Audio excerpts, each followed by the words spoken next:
Лидеры стран Организации тюркских государств определили дальнейшие действия для развития.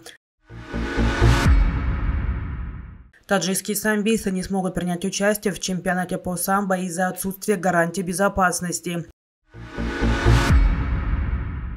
ЕС готовит новые санкции в отношении Ирана. Брата погибшего на Белгородском полигоне таджикистанцы выдворяет из России. Сегодня, 11 ноября, в Самарканде прошло заседание глав государств Организации тюркских государств. Заседание прошло под председательством президента Узбекистана Шавката Мирзиёева, а темой стала «Новая эра тюркской цивилизации на пути к общему прогрессу и процветанию», передает tkun.uz.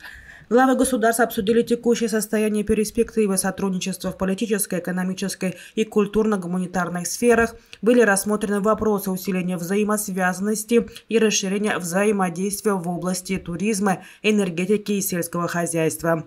Отдельное внимание уделено выработке эффективных механизмов межрегионального сотрудничества в сфере науки и образования, технологий и инноваций. Во встрече приняли участие главы Узбекистана, Турции, Кыргызстана, Казахстана и Азербайджана, премьер-министр Венгрии Виктор Орбан и председатель Верхней палаты парламента Туркменистана Гурбангулы Бердымухамедов. Эти две страны имеют статус наблюдателей в ОТГ. Шавкат Мирзиёев поблагодарил участников саммита за поддержку инициативы об объявлении города Самарканда, являющегося символом мира и дружбы, центром науки и просвещения, столицей тюркской цивилизации.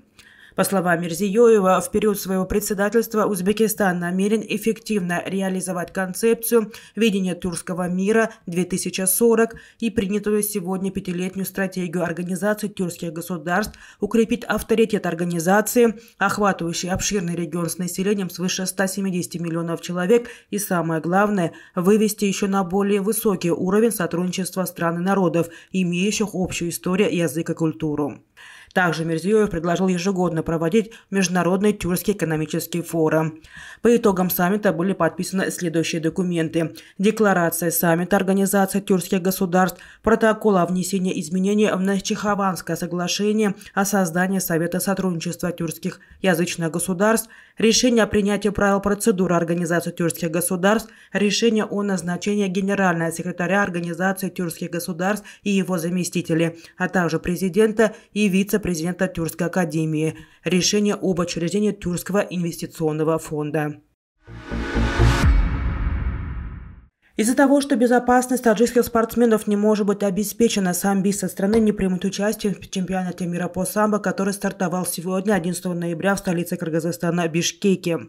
Главный тренер сборной Таджикистана по самбо Насыр Базоров сообщил, что они провели внутренние соревнования, в которых отобрали сборную для участия в чемпионате и подготовили все документы для поездки. Но в Министерстве иностранных дел и других соответствующих структурах заявили, что безопасность спортсменов не гарантируется, поэтому отказались от поездки. Когда ответственные органы страны не гарантируют безопасность спортсменов, мы не можем рисковать жизнями молодежи ради участия в соревнованиях. Не хотели рисковать. Если бы гарантировали безопасность ребят, поехали бы. Именно по этой причине мы не смогли принять участие в этом соревновании мирового уровня, сообщил Насыр Базоров. Главный турнир года в календаре Международной федерации самбо, чемпионат мира по самбо, пройдет 11-13 ноября в Бишкеке. Евросоюз готовит ввести новые санкции в отношении Ирана из-за силового вмешательства в протестные акции, охватившие страну после смерти активистки Махсы Амини. Новые рестрикции против Исламской Республики – главная тема повестки встречи глав МИД стран-участники ЕС в Брюсселе 14 ноября. Ожидается, что министры доработают и утвердят решение о дополнительных санкциях против Тегерана. В Брюсселе пока не разглашали информацию о том, кого могут коснуться рестрикции. Однако отмечается, что в санкционный список могут попасть до 30 лиц и учреждений. Российские власти решили выдворить из страны Фируза Аминова, старшего брата погибшего на Белгородском полигоне 24-летнего таджикистанца Ихсона Аминзоды. Фируз Аминов год назад приехал на заработки в Москву.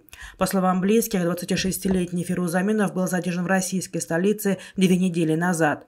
В настоящее время он находится в изоляторе временного содержания Сахарова и ждет депортацию на родину. Российские СМИ сообщили, что 15 октября этого года Ихсон Аминзода вместе со своим сообщником после спора на религиозной почве совершили нападение на своих сослуживцев, убив 11 человек и ранив 15. Российские власти подробности инцидента скрывают, и что произошло реально в Белгороде, неизвестно.